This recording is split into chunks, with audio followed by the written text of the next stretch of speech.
મહત્વપૂર્ણ સમાચાર પર નજર કરીએ। વડોદરાની પોદ્દાર વર્લ્ડ સ્કૂલ માણેજા સામે કાર્યવાહી કરવામાં આવી છે। ધોરણ 4ના પ્રવેશ માટે વિદ્યાર્થીનું ઇન્ટરવ્યુ લેતા કાર્યવાહી કરવામાં આવી। ડીઈઓએ શાળાને ₹10,000નો દંડ ફટકાર્યો છે। વાલીએ રાષ્ટ્રીય બાળ સંરક્ષણમાં ફરિયાદ કરી હતી। કલેક્ટરે ડીઈઓને આદેશ કરતા દંડનીય કાર્યવાહી કરવામાં આવી છે। કૃણાલ શર્મા વધુ વિગતો જણાવી રહ્યા છે। કૃણાલ, વડોદરાની પોદ્દાર વર્લ્ડ સ્કૂલ સામે કાર્યવાહી કરવામાં આવી છે, શું માહિતી? જે રીતે પોદ્દાર વર્લ્ડ સ્કૂલ માણેજામાં આવેલી છે અને તે ફરી વિવાદમાં આવી છે, કારણ કે ધોરણ 4માં પ્રવેશ માટે આ સ્કૂલે બાળક તે વિદ્યાર્થી છે તેની પ્રવેશ પ્રક્રિયા માટે ઇન્ટરવ્યુ લીધો હતો, જેને લઈને વાલીએ રાષ્ટ્રીય બાળ સંરક્ષણ આયોગમાં લેખિતમાં ફરિયાદ કરી હતી।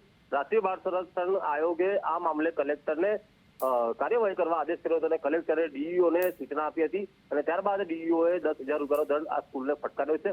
સ્કૂલ આવું કોઈ ઇન્ટરવ્યુ લીધું ન હોવાનું કહી રહી છે, પરંતુ તમામ પુરાવા સાથે અરજી થતા બાદમાં કાર્યવાહી કરવામાં આવી। જી, ધન્યવાદ કૃણાલ આ માહિતી માટે।